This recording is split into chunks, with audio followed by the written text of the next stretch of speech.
Good morning, Colorado. Welcome to a Tuesday edition of Local Biz Buzz. I'm your host, Larry Hers, and today in studio I have Lindsay from the Ornery Olive. Welcome. Hi, good morning. Thanks for coming in. Yeah, thanks for having me. Typical, I see her stuff on Instagram. I'm like, oh my God, look at these boards. They're gorgeous. So I sent you a DM and made you come bring me one of your boards. You did. Give us a little history of you and your company. Yeah, sure. So I am based out of Highlands Ranch, Colorado. I started Ornery Olive not even a year ago. It wasn't a COVID start. It was something that, my husband and I got married in Italy over 10 years ago, and we fell in love with charcuterie. And as a little kid, I would eat nothing but cheese, so my dad would call me a little mouse, and I guess it carried through the years as I've grown up. And I was sitting at the table back in April of last year, and I said, well, we eat a lot of these boards. Why don't I think about starting a business? And my husband looked at me and he goes, well, you have a full-time career. And I said, this would be a lot of fun. So I started posting pictures. Any time that you come to my house, there's a charcuterie board there. It's something that I eat almost every single day. Come on. I'm not even joking. There's prosciutto in my house at all times. So I started posting pictures, and before you knew it, I was getting a ton of phone calls, a ton of messages on Instagram, and hey, can you make me this? Can you do this for me? And so it grew from there overnight. I was racing to purchase some sort of manual to teach me how to make a website, and I did it in the middle of the night at 1:30 in the morning. You made your own website? Yeah, it got crazy, and that is not my world, let me tell you that. So what is your world? What's your day job? My day job, I am a director of admission for a college in Utah, so I work from home. So I have lots of time to study and focus on this as well. And we've expanded a lot in the past, almost 12 months. It's been a very exciting time, and for me, it was not just what's on the plate, not just tossing a bunch of stuff, but I want it to be beautiful. I want it to taste really good. And for my family, this is what sparks our conversation, when we have guests. What is the secret, or is there a secret behind making a good charcuterie board?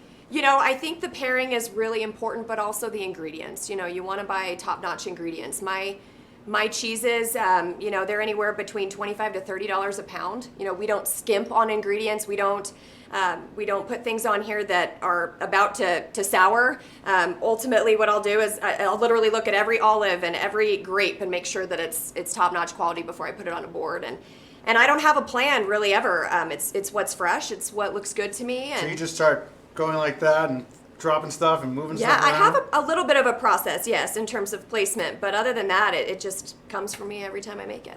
And is the dream to make this a full-time job? Absolutely, yeah. You'd like to quit your day job and just do charcuterie? Eventually, yes. I would love to have a brick and mortar someday where people can come in and they can sit in a little cafe-style place and have charcuterie boards and leave something to my kids as they get older. That would be awesome. I'm your neighbor. I'm in Lone Tree, and I've always thought we don't have anything. I don't know if you guys do in Highlands Ranch, but I got nothing. No. Like get a glass of wine and good charcuterie. Right. Nothing. Exactly. Yeah. So, a couple different things here. This is more of I'm going to throw this over on the dot here, and I want you to tell me all that's on here. Sure. As I throw it all around there. That's all right. It's a lot of stuff in here. So I had some fun with this today. I'm not going to lie. I'm not a big Valentine's Day person. I'm not all frills and lovey-dovey, but I wanted to make this really fun for you. So I tossed a couple different things. We've got, of course, prosciutto. You can never go without the prosciutto. And does it have to be prosciutto di Parma? Yes, or San Daniele, one of the two. Okay. I've got some coppa and some Italian dry salami on there as well. One of my favorites, Humboldt Fog. It's a very creamy, delicate type of cheese. I've also got it's like a 3 mixture goat cheese on there, and it's in the shape of a heart. I thought you'd like that little touch for Valentine's Day. And then I've got some aged and sharp cheddar. And then as for fruits, you can't go without the olives. Secret, I can't even believe I'm going to tell you guys this. So the name of the company, tell them why you called it that. I hate olives. Believe it or not. And the funny thing is that they have to show up on the plate, like regardless. They're just so incredibly ornery in my life. So that's where the name came from. And then of course, I use a local gal in Highlands Ranch. Her name is Alexa Hesse, and she owns Yummy Lotus jams. And I'm a big fan of your spicy mustards and your hot honeys and all of that, but her jams add a really fun touch to my boards. I'm gonna have to get her on the show. You're gonna have I've to not get her heard on of the her. show for sure. So she's got some delicious jams. We love to put that on there as well. Pomegranates, figs. We've got a little honey jar, yes. And then, of course, your fruits. You can't go without. So your raspberries, your strawberries, your grapes. Kiwi. Blueberries. I see Walnuts, some. blueberries. See pistachios. Yep. And what are these? Dried figs. We've got some dried figs on there. Figs are not really in season right now. It's hard to get them. So, I love putting figs on my board. So we go for the dried version. What would a board like this cost? My boards range. So they start at 45 for anywhere between 1 to 2 people. And we go all the way up to 200, which feeds a good amount of people, up to about 10. And then I also do charcuterie tables. So that's where, you've got a really large group of people that want to graze on a table. So I can essentially take what this presentation is here and I can lay it out for you on a table and you just eat off the table. These boxes here are more or less for individuals that are on the go. Maybe you're looking for something fresh to eat at your office, or you want to take it to a picnic, or you're driving up to the mountains. I get that a lot. Hey, I'm going up to the mountains today. Can you prepare a box for me? So we have a couple different versions between boards, boxes, and tables. And this looks like it has similar ingredients, but a couple more things added to this. Yeah, so we've got some grilled artichokes for you. We've got some Robusto, which is one of my all-time favorite cheeses. It's an aged cheese with Parmesan. It's incredibly tasty. It has a little kick to it, a little crunch. And then I've got some Peruvian peppers as well. Under here, there's a buttermilk blue. A lot of people tend to not like blue cheese, but if you want to start, exploring a little bit, buttermilk blue is a very good place to start. It's creamy. It doesn't have a very, what's the word? Mildewy, pungent flavor to it. It's very, very good. But other than that, yeah, we've essentially got some of the same ingredients there. Okay. What kind of lead time do you need for people to get your boards?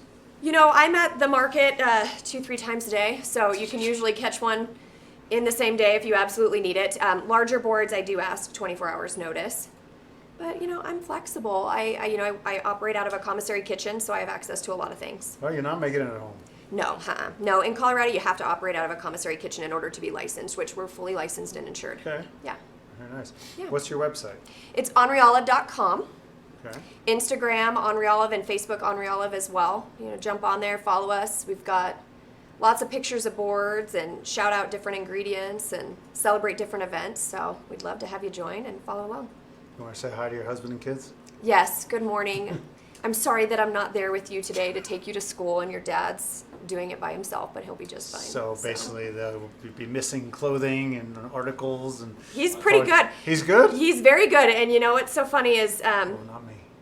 he's probably the most toughest critic I could ask for on my board. So he has a lot to say when it comes to these. He's Really? very particular. He's the chef in the house for sure. So Very nice. Yeah. And what's his name? Michelangelo. How cool name is that? Right. Am I allowed to eat any of this? Yes, please do. I Absolutely. have to go for the prosciutto. Go for some prosciutto, fruit crisp here, and top it off. Maybe toss some Humboldt fog on there. Let's see what we got. Get the perfect little bite going here for you. I like it. She's gonna feed me. Right. There you go. Anything else on there? Any jam? If you want to toss some jam on, I would recommend it. Let's If you're do a it. jam If we're person, gonna do it. Let's do it. Let's do it. Yeah. There we go. That's what I'm talking about. Lindsay, pleasure to meet you. Thanks Nice for to coming meet you. in. Thanks for having me. It's been a Check blast. her out, Ornery Olive. We'll see you today at 11:30 for What's for Lunch. We have a food truck, big stuff coming in. Let's eat.